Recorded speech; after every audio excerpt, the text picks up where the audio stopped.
What's up mga kabahay? So balik tayo dito sa phase 12, no? At ang gagawin naman natin ngayon dito sa harap is yung gaya na sabi natin yung gate. So ito yung ginawa natin nakaraan nung yung pinaka frame ng pinto o yung kanyang pinaka door jamb. Tatayo yun doon sa harap na yon. Tapos mga grill na pahiga. Then dito meron din tayong patayo na tubular na 2x3 na gagawin natin parang wood finish, no?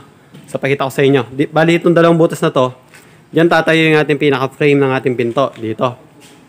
Yan dito. So ito nga yun.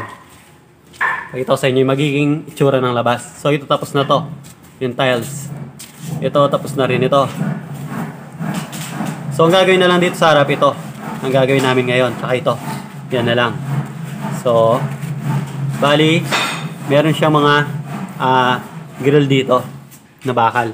Nilayout na natin, ayan yun, binutas na natin. Kasi papasok natin dyan yung 1x2 yung gagamitin natin. Tapos 2x4 naman ito. 2x4 yung gagamitin natin dito. Ayan. So, tingnan natin sa malayo. Para makita natin na mga pagbabago. So, ayan siya, no? Ayan. Na-achieve natin yung ganitong finish. Ayan, malapit-lapit na. Pagka nagawa na natin to, tsaka yun. At nakapagpintura na tayo, ma-achieve na natin tong ganitong finish. Si Proy naman tinutuloy niya yung paglalaminate dito.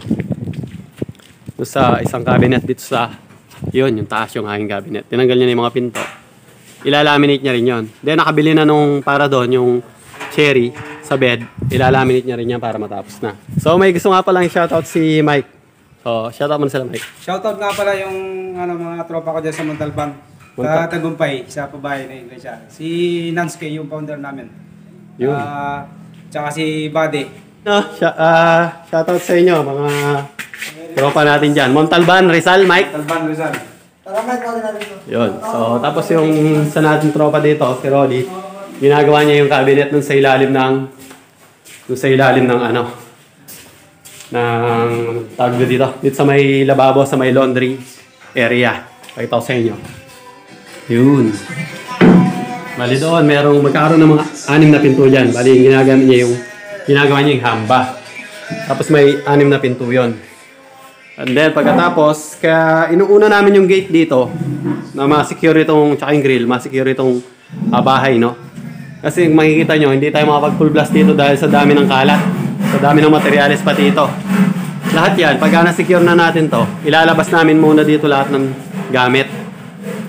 Para makapaglinis man lang kami, maklear namin tong area at makapag-full blast kami sa loob. Kasi kailangan na rin namin matapos, no? So yun mga kabay, sa kabila naman ay magpo-flooring kami mamaya doon ng concrete flooring doon sa kitchen, no? Tinatapos nila yung mga natitirang plumbing doon, tapos yung mga kantuhan ginagawa na rin ni Roy. So mamaya naman doon naman tayo pupunta at pakikita ko sa inyo yung progress ng trabaho doon. Yan, so bali ito na yung nagagawa ni Mike dito sa sa gate natin mga kabahay, no. Nakalagay na yung frame, then tapos na rito yung grill. Bali ang distance ng mga tubular natin is 10 cm. Yun ang distansya nila sa bawat isa, no. Ang ginamit nating size doon sa pinaka frame is 2x4 na rectangular tube o tubular. Tapos 1x2 naman ang ginamit natin dito sa side sa magkabilaan. Tapos yung gagamitin natin frame ng pinto, which is bukas na natin yung gagawin, ay gagamit tayo doon ng 2x1.5 lahat ang kapal niyan, no? 1.5 lahat ang ginamit natin para makapal. Sinapinan namin yung tiles para hindi siyempre hindi matalsikan ng bagay yung tiles natin at madumihan, no? Dito naman ginagawa ng tropa natin si Rolly. Ayan, ginagawa niya yung cabinet dito sa ilalim ng may lavabo o sink dito sa may laundry area. Bali 1, 2, 3, 4, 5, 6, 6 na pinto yan mga kabahay, no? So patapos na rin siya. 2 na lang yung ginagawa niyang pinto at isasalpak.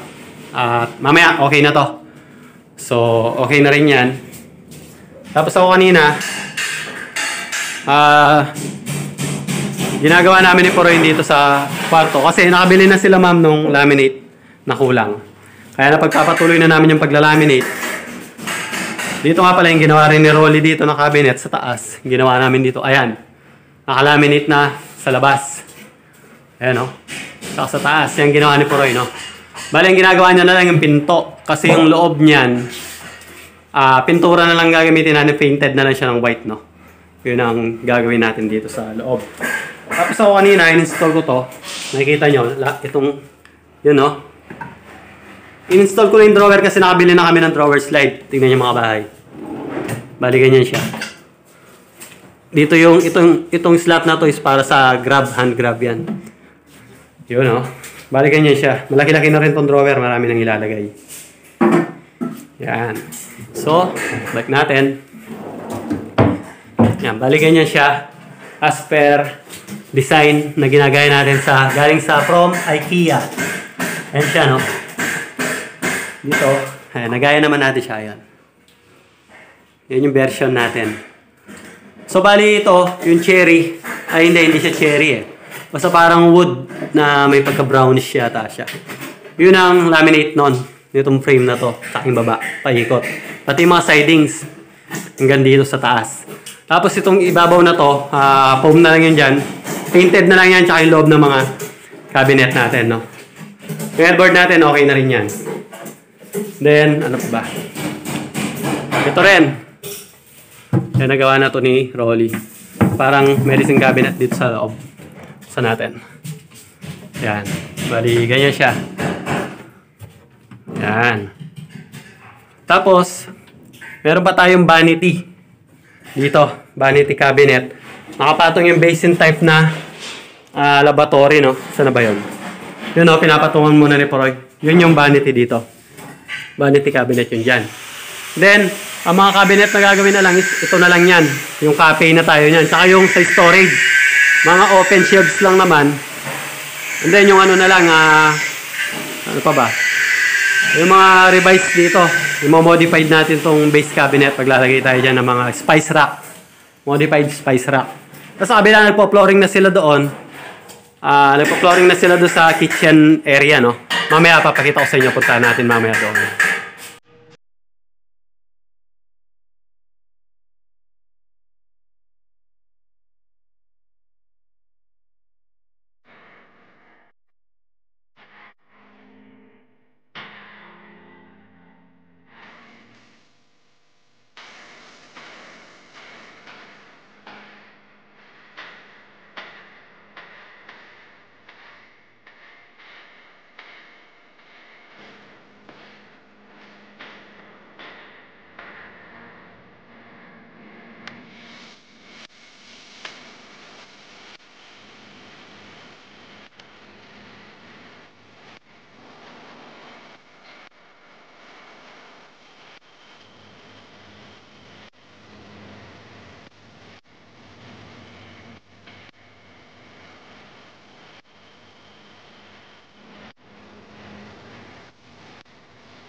Yan, so dito naman tayo sa phase 4 mga kabahay. Ito, patapos na yung pino-flooring nila, no? Tingnan natin. Silipin natin dito sa loob.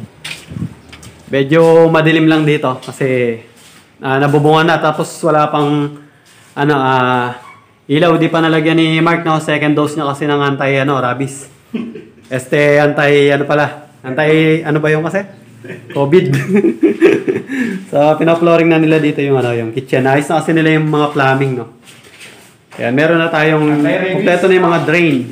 Yung drain para sa washer, drain para dito sa lababo, at saka yung water source. May gripo doon, may faucet doon, tapos isang faucet dito. Kaya pwede na. Tapos ito, nilaliman namin yung catch basin para maging, yung dumi ay talagang sa ilalim lang. Tapos nilakihan pa namin para talagang tumagal, no? Maabot ng mahabang panahon bago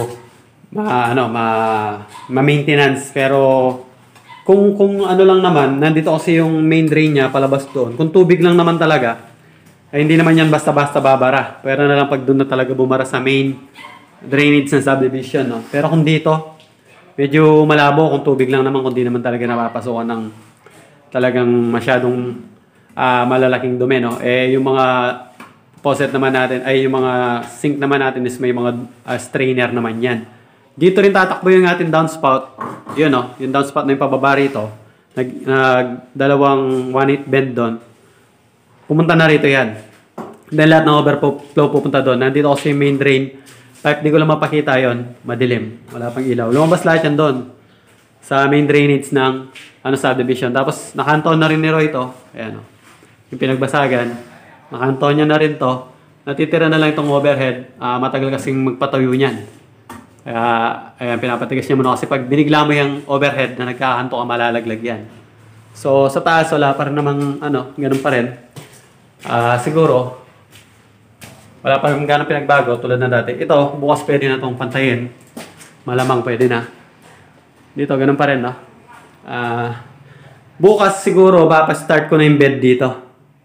Meron tayong customized bed dito with storage and drawer, kamukha ng dati nating mga ginagawa. No? So marami na tayong nagawang ganun mga kabahay. No? Ito yung natin. No? Hindi pa kompleto sa flashing to.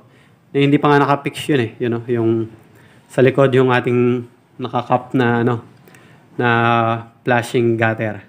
O gutter, tapos flashing na rin yun doon. Ayan. Order pa tayo ng flashing nito tsaka yung wall flashing niya rito.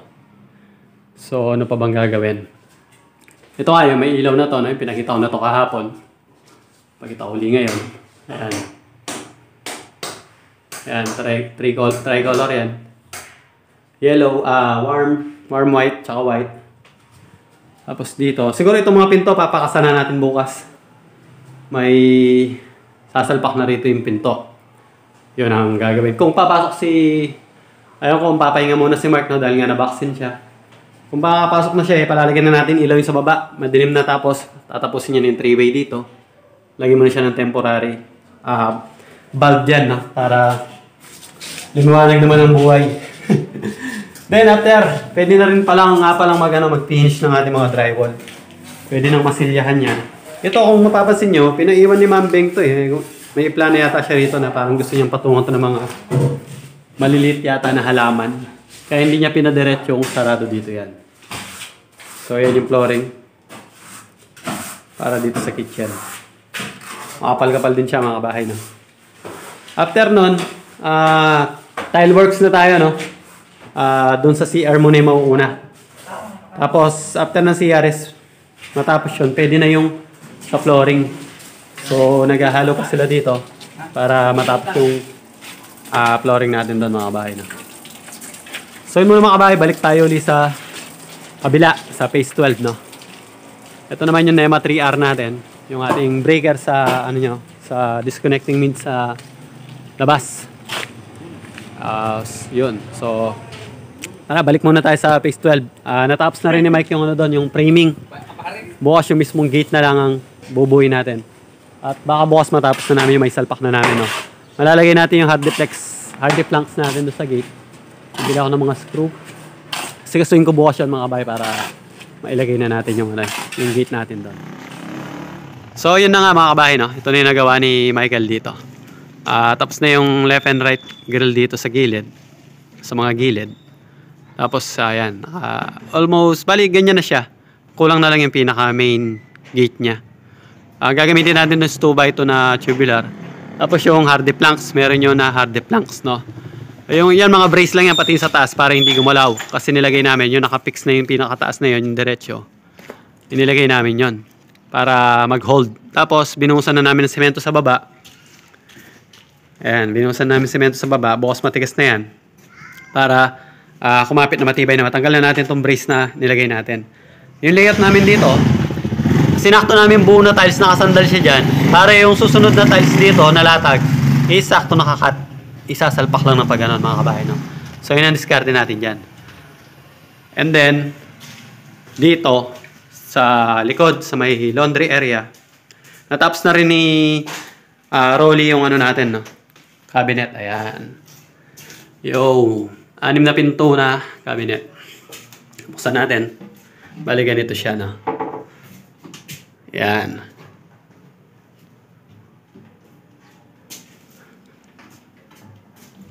Yan. Okay. Okay. Soft close ang gamit natin. Soft close na C1 o yung full overlay na concealed hinges. Meron na rin tayong stainless gutter na order para dito. Yung polylite na lang talaga o yung acrylic na lang talaga ang kulang natin dito. Ito yung stainless natin, yung smoke na stainless gutter, no? So, ano pa ba? Ang cabinet na lang nagagawin dito sa loob is ito. Itong sa storage, mga shelves na lang. Tapos may 3 drawer doon. And then, doon na tayo sa bar cafe. And then, magka-cladding na tayo and then painting works, sabay-sabay na yun.